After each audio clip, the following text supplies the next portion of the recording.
So one of the things I wanted to do is just talk to you today a little bit about how I decided to change my mindset after I was diagnosed with a chronic illness and how I chose to be happy. I decided not to let my negative emotions rule my life and paralyze me with fear. Look, it doesn't mean to say that I didn't have struggles and that I don't have struggles, because I certainly do, but I don't need a situation to be positive all the time to be genuinely happy. True happiness is not feeling good all the time, and it does take a little bit of work, like looking and listening to your negative emotions and using them as a guide rather than letting them paralyze you with fear. When you have a chronic illness, it is so easy to get caught up in all of the negative emotions, and I'm not saying early on that I didn't, but I did know that I really wanted some good changes in my life. I was sick of having so much negative.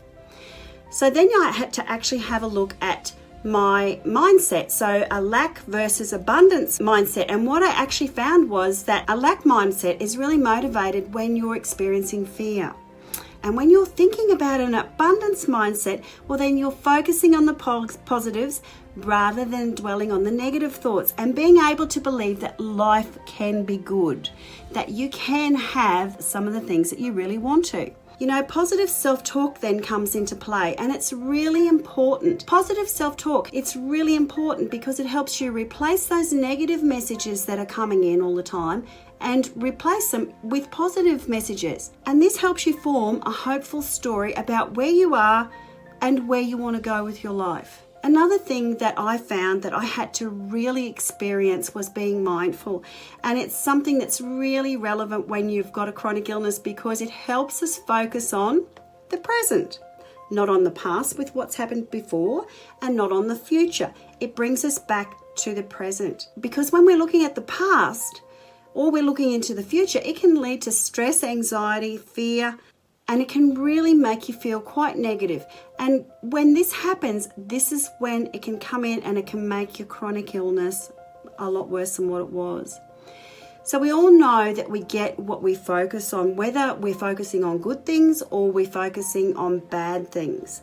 So it's really important to be aware of our self-talk and what's going on inside our head, and use our emotions, our negative emotions, as a guide, and don't let that fear really build up and make our situations worse.